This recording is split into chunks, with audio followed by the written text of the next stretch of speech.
So the theme right now with the questions we're asking is about living in the trenches. Hubert was talking. He's brought that up about a month ago. I think the first time we've heard it, and it has become a big part of who you guys are.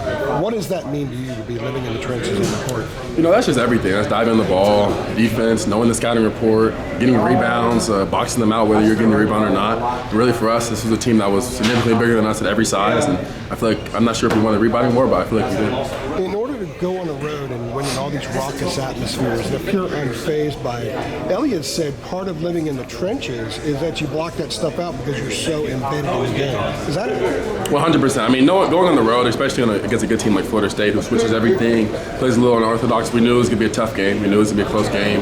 The first time we played them at our place, it was a really good game. They were up 15 at half, made a run in the second half, and we came back. But coming in here, we knew that we had to be physical, rebound the ball, and just be a more physical team. Is the wrist still looking good, really good now? Yes, sir. It's getting better. It's getting better every day. Different tape job or something? Yeah, I put tape on it because it helps me. I don't even know, but it felt better with tape on, so I just put tape on. It looked like it was different tape. You hadn't worn tape in a while, right? No, sir. Been about 5 or 6 games? Yeah, about 5 years. It looked like a different kind of tape. Yes, sir. It was way thinner because it doesn't really hurt as much anymore, but the tape definitely helps because I'm right at the end of my healing stage, and it helps me kind of get past that. How much did those early threes kind of help too? A lot. a lot. Just with the mental to not think about the wrist, play the game.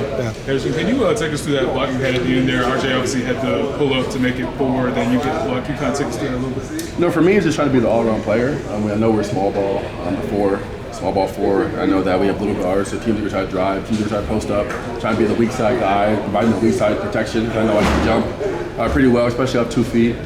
Despite providing the weak side protection, I knew that the number 2 was on. Was it Elliott or RJ? It was. I'm talking about for the block. I got the block. Oh, I think that was it Justin? It was Elliott or RJ. So I knew he was going to drive. I knew he was going to spin. I watched the film. I know his game. I knew he was going to spin, try to get to a little lefty leg. So I timed it up. I think it might have been RJ because he was trying to post him earlier. Right. Remember that time he spun and you smacked it out of there? Right. Yeah, I so think it was might the same have been exact play there. He was right there when the ball came down too. Yes, sir. I think RJ was saying too, he was like hauling for the ball right after that. Do you remember that? He won the free throw. I was like, dude, go ahead. Did they talk more smack than anybody? Oh yeah, There's a lot of talk. But I love those games. They're talking a lot. They're pushing us, being physical. But those are the games I live for. What happened with Armando and Green there? What was Green saying? I don't know. I mean, they're just talking. Who knows what they're saying? They said a whole bunch of stuff, but they lost. We're gonna go home with the dub. When that happened, I looked for you right away to see what you were doing out there. What do you mean? And you were smiling. Because to me, it's all a game. It's all basketball. Yeah. I mean, people take it serious, but for me, whatever's said on the court is on the court. So we're cool with them. I see them out. We'll be cool. You were a good rebounder at Stanford, but your numbers right now are borderline great. I mean, how have you become a better rebounder, and how much is that as part of living in the trenches? Coach May, Coach May told me he's the guy. From now on, I mean, every rebounder is go get it. I don't care if Mondo's going for. I don't care if 5 teammates around it. Every rebounder go get it. So now my mind just wired that every ball I see, so grab it. Did he ever tell you his numbers against Duke? His last home game against He Duke? did not, but he did tell me he was the best 26 and player to ever walk through North Carolina.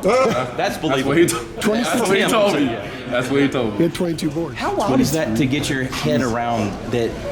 No, you've gotten the most rebounds in ACC play, like out of everybody. I mean, for me, it's just we're halfway through I'm not even sure if we're halfway through, but we haven't really started. 9 games. Yeah, 9 games in. So to me, it's just I haven't really done anything yet. We're only 9 games in. It's a lot, though. Yes, sir. Yes, sir. Harrison, We gotta keep working. What do you remember about the, I guess, kind of halftime? RJ was saying that, you got, before the coaches got in there, you guys were kind of, talking amongst yourselves, we need to change things like that. What do you kind of remember about that, and how did you kind of see it start to translate in that segment? It's happened for us to calm down. I mean, we're turning the ball over a lot. I had a good amount of turnovers. RJ had a good amount of turnovers. And, their pressure, it's hard to play against because any play you run, they take it away. Any action you run, they take it away. They're so tall, so long. And, for us to just calm down. I mean, we've been in this situation at our place. They're up 15. We came back at 1, so we're down 5. It's nothing. Where can you guys get better?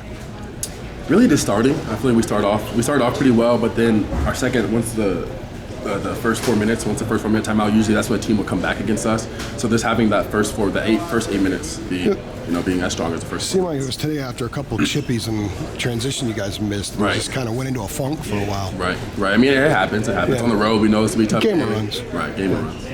It's been a pretty good week for RJ Davis. Player of the week. Give it to him. Player of the year. Give it to him too. What is it about? I mean, the numbers are there, but what is it about him as a player or the player that he's become that allows him to sort of take over these moments or just, meet the moment? You see what I'm saying? Like, deliver in these timely spots. Like, what is it about him? That was one of the biggest reasons I ended up coming here and watching film. My dad and brother watching film and breaking that stuff down. I knew that RJ was an elite scorer, but watching his end of the game film, I knew that at the end of the game, no matter who we're playing, I have a guy.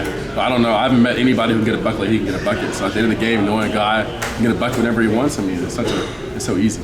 Y'all for real were breaking down film of this? Oh yeah. But before I committed, I watched 15 games, full games. What do you think you guys were saying when you were watching it? I mean, first I was really just watching RJ and Mondo because Right. most other guys were already transferred out. And you knew those guys would be the central pieces. Exactly. Yeah. I knew they would be back. I knew that they were recruiting me. So, just kind of watch to see how they play, see how I can fit in. Right.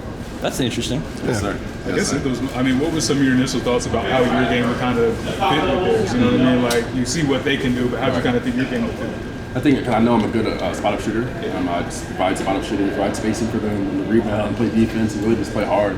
Like I have a game that doesn't really matter how you want me to play. I play hard, play close to the play. Once I get rebounds, shoot threes, box out. I don't know, box out, play defense. It doesn't really matter. So for me, it was just knowing that I have two really, really, really talented players. So I feel like we're slept on last year. Most of the threes you guys took as a team today were catch and shoot threes. How much of that is with Elliott now driving a lot and showing more assertiveness and being more confident, so that kind of sucks in the defense and leaves some of you guys open out there? Right, being on this team, these are the easiest threes I've ever gotten in my life. Step in, no close out. I mean, I got to knock them down. So We having talked Elliott, about that in October. yeah, about how you were going to get those. It's just so easy. I mean, I saw it come in.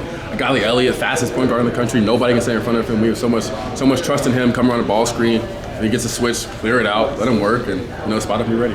They need to put you on all the recruiting videos, Harrison. I mean, it's so positive. This is the happiest time of my life. I mean, it is. It's a dream. I was over there asking Elliott some probably great questions. Did you give a wrist update? What's going on? Obviously, the tape was back on. Did you hurt yourself again? Oh, no, I didn't. It was just to help. Actually getting better probably at the end of my recovery. And the tape really just helped, just play.